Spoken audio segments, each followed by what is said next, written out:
Well, the Toronto Raptors are back, and they have won their first preseason game against the Washington Wizards in Montreal at the Bell Center. They walked away with a 125-98 victory against the Washington Wizards, and it was a very fun game. Not particularly competitive. It was a bit of a walkover, but there were some things that you could take away from the game. So first off, not everybody played. Scotty Barnes has been absent from the team due to a personal reason, possibly the birth of his first child. Emmanuel quickly also suffered a thumb sprain at the beginning of training camp, and it's a minor one apparently, so it's not expected to bother him to start the season, but he was also missing. Jacoby Walter, as I've mentioned in previous videos, injured his shoulder at the beginning of training camp, and he was also missing. But other than that, pretty much everybody was available, good to go, and we got to see the Toronto Raptors play basketball for the first time in, I don't know, just under half a year. So it was very entertaining, to say the least. The Washington Wizards, on the other hand, did not look very good. We'll start with them because I'm going to be talking about mostly the Raptors today, but there were a couple of standout performances. In particular, Alex Sarr, who was the #2 overall pick, who the Washington Wizards selected in this past draft. He looked very good on both ends of the court. In Summer League, he was really struggling with his shot, but not last night.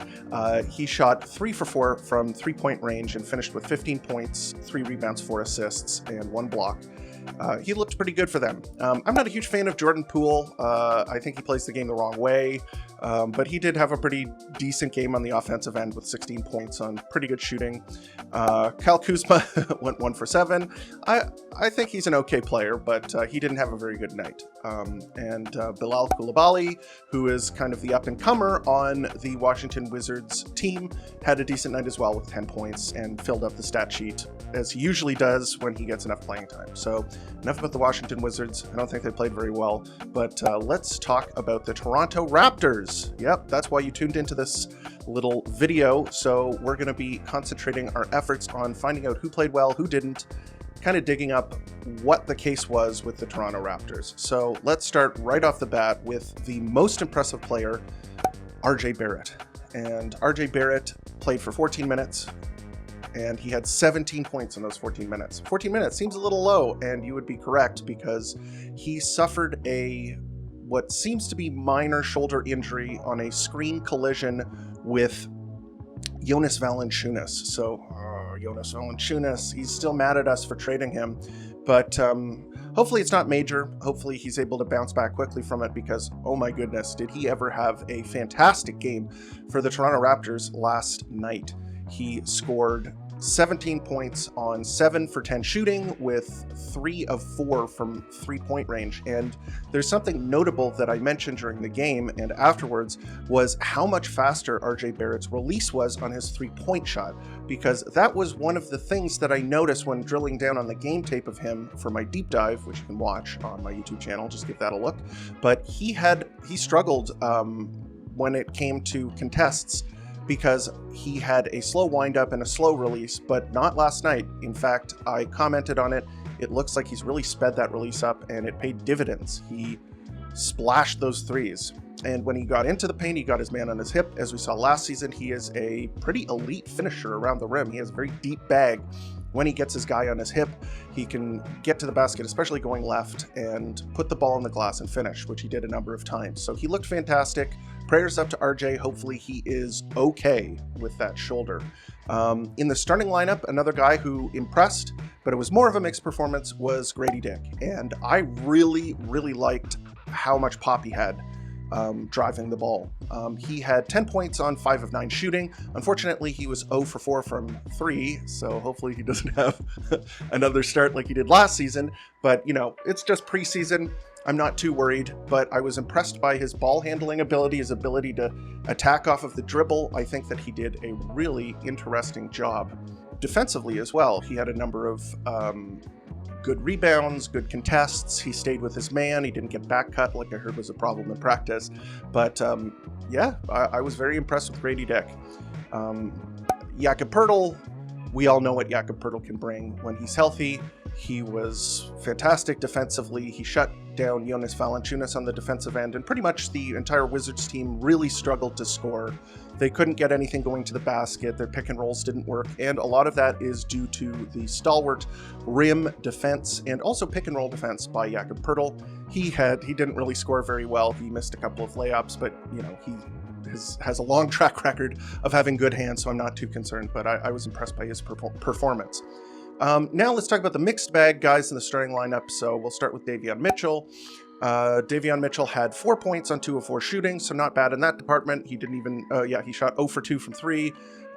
He has struggled with his shot in the past. He had an okay shooting season last season because mostly he was just taking catch-and-shoot threes. In this game, wasn't too blown away by his offense. Playing next to RJ Barrett, everybody's going to be playing off of RJ, and they are going to be giving him the ball, having him with the ball in his hands most of the time. And so guys like Davion Mitchell can play off of the ball, which he did for the most part. He did have 5 assists and 0 turnovers, which is impressive. I didn't really note many of the assists. I didn't see anything too flashy from him, but that's a good sign. But on the defensive end, he did live up to his reputation. I thought that he hounded guys coming off of screens. I think that he got into guys. That's his forte, is being able to get up and into opposing ball handlers. He drew a couple of offensive fouls. Those don't show up in the box score, but they're one of the best ways of getting a stop. It's like pretty much a steal. So he did a good job on that end. Moving forward, I have some thoughts, and I'll explain kind of what I'm thinking off of the bench, because I kind of had a revelation last night that gives me a little bit of hope about our bench, especially when it comes to Davion Mitchell. The last guy in the starting lineup, and probably the lowest performing player, was Jonathan Mogbo. He went 1 for 5, had 2 points, but had 5 rebounds, 5 assists, a steal, and a block. So it kind of filled up the stat sheet with the supplementary stats. But I wasn't too impressed. He missed a couple of wide open layups and generally looked pretty small. I think that when you're talking about a guy like Jonathan Mogbo, I was kind of excited to see him play a small ball center role, but yeah, he is quite small on the court, and it's pretty noticeable. And a lot of guys who are smaller can play bigger than their size because of their wingspan. One of the guys that he's been compared to favorably has been Draymond Green, but I didn't really see that kind of impact from him. He did have a number of nice dimes. He did have some flashy passes to get guys open buckets, so that is a bit of a silver lining on Jonathan Mogbo's performance, but he didn't really show me a ton. I want to see more from him. In Summer League, he was merely okay. Didn't see a huge flash from him there either, so he's got to show me something. I want to see something from him, and yeah, that rounds out the starting lineup. And of course, because it's a preseason game, there were tons of minutes to go around, tons for the second unit, and even the third string guys who will probably be playing for the 905, guys who are battling for the final 15 spots in the Toronto Raptors rotation. So number one, the first guy on the score sheet off of the bench was Kelly Olynyk, and I will discuss kind of what I was saying about Davion Mitchell and why I'm a bit more optimistic about him being the backup point guard off of the bench. And when you watched the game last night, Kelly Olynyk was in his bag. He hit a bunch of threes, he was diming guys up, and more than just the diming guys up, he was the hub. He was the guy who was running the show off of the bench, and he was making all of the reads and the decisions. He would get the ball at the top, find guys in their spots, and they would be able to convert. Maybe not an assist, because perhaps they would get into a move and it would take too long before they would score, or maybe it was a hockey assist, but he was the guy running the show. And when we're talking about Davion Mitchell, one of his issues as a player is that he is more of an off-ball guard. He's not a traditional point guard, so you don't really want to have him with the ball in his hands all that much. You want, especially in the half court. In the half court, he doesn't really have the vision or the one-on-one creation skills to be that kind of distributor and playmaker. But Kelly Olynyk, if he is your backup playmaker off of the bench, then Davion Mitchell starts to make a lot more sense. Davion Mitchell's going to help out Kelly Olynyk on the defensive end. Kelly Olynyk is going to be doing the heavy lifting in terms of running the show off of the bench. And he did that. Looked really good. He looked pretty bad for Team Canada. I'm not going to lie. Kelly Olynyk did not impress me for Team Canada. But last night, looked back to his old self. He was diming, hitting threes. Obviously, he's not a stellar defender or rebounder, but, you know, he plays a role, and I'm interested to see what he does in the regular season. And next, talking about next on the call sheet, Chris Boucher. And as I mentioned at the beginning of the video, The game was played in Montreal, Chris Boucher's hometown. He got quite a bit of a pop when he entered the game. People like him. I like him. He is the longest tenured Raptor. He's played for the team for 7 years, and in my opinion has been probably one of the best bench players that the Raptors have had. Not just the past 7 years, but, you know, in terms of the history of the franchise. In the dark days of the bench, which is honestly just the past couple of years, when you had guys like Svi Mikhailuk, Juancho Hernan-Gomez, who could forget Jalen McDaniels, Malachi Flynn. I'll even include Precious Achiuwa in that group because he started sometimes came off of the bench. Those guys just never really showed anything. And while Chris Boucher is inconsistent, he brings a ton of energy.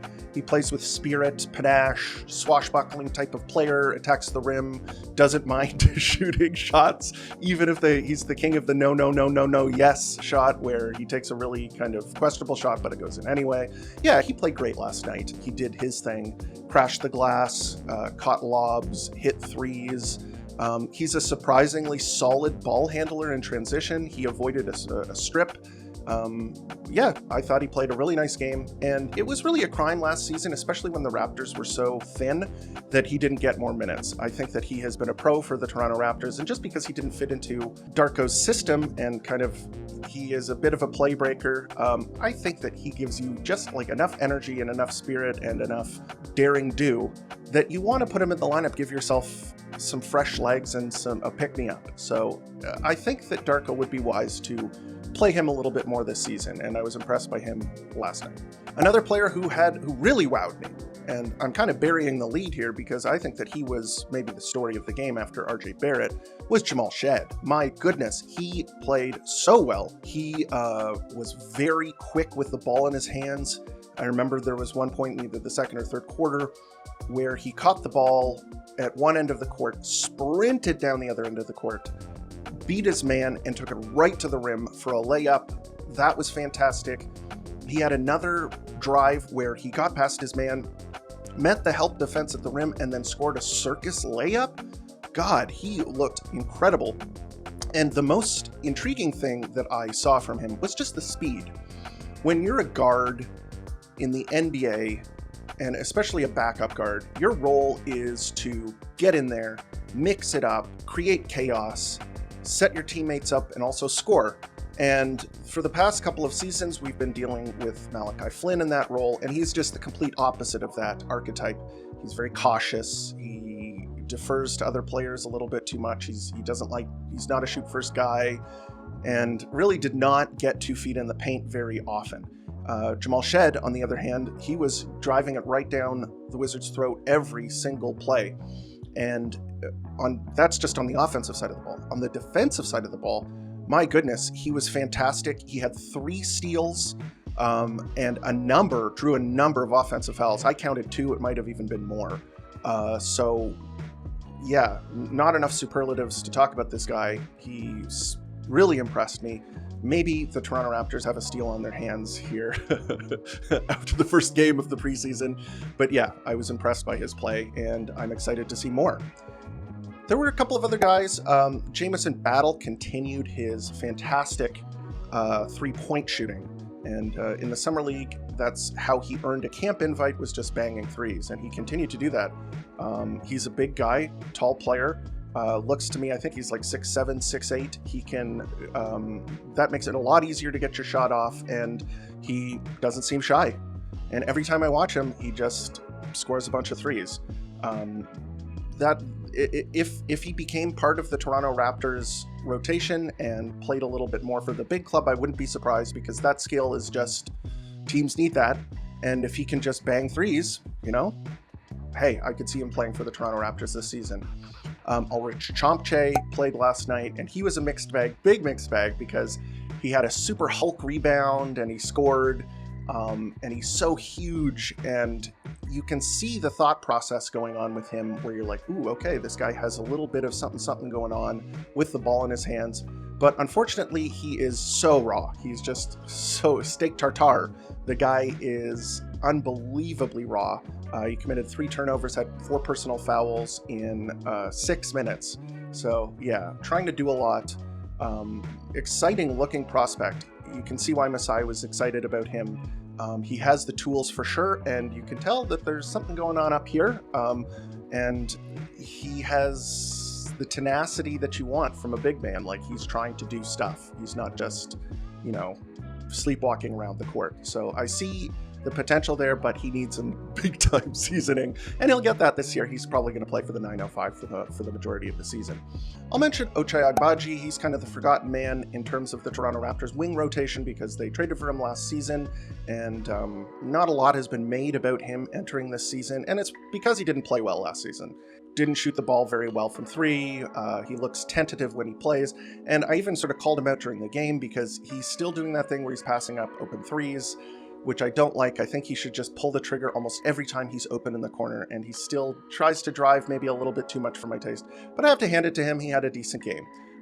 He had a couple of nice cuts. His defense was fine, but you know, this is a prove-it season for him. He's got to step up. And the last guy I want to talk about is Brendan Carlson. Brendan Carlson, if you're not familiar with him, was a player that the Toronto Raptors picked up. He played for Utah last season, the college team. And the Toronto Raptors picked him up. He went undrafted. He was a senior. He's a stretch five, and he is actually he looks like a decent defender. He's a little slight, he's a little thin, but he has good foot speed, and he really gives an effort on the defensive end, and he tries to grab rebounds. And on the other end, he is a pick and pop guy. He can catch the ball and shoot it. He's always floating around on the perimeter, looking for outlet passes, and he had a decent game yesterday, grabbed a lot of rebounds, had a couple of assists, and hit a three. He's another guy that I think especially if the team were to be blown up, like if they were to trade Jakob Poeltl and Kelly Olynyk, I think that he would have a chance to play for the Toronto Raptors this season, and I have kind of been rooting for him.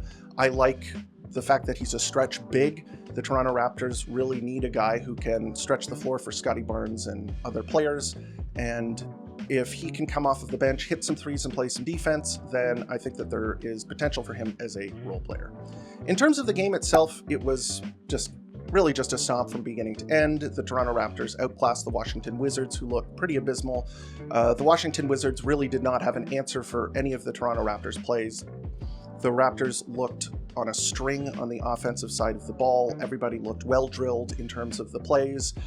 Guys were cutting, guys were flaring out, hitting shots.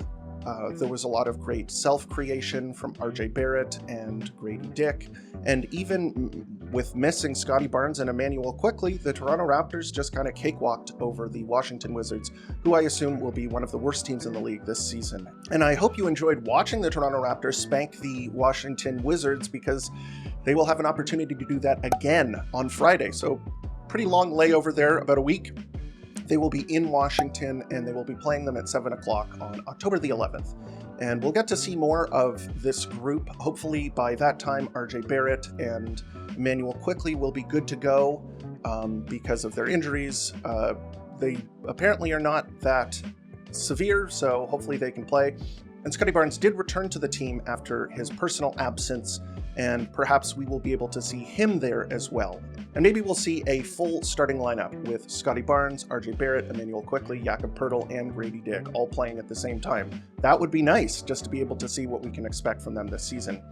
In terms of outlook, listen, I'm happy for most of the potentialities that could happen this season. If the Toronto Raptors are bad but are playing exciting games, I'll be down. They're in the flag race. If the Toronto Raptors surprise and look, somewhat decent and are in play for the play-in tournament, I'll be happy too. I think that I'm just happy that the Toronto Raptors are back and playing basketball.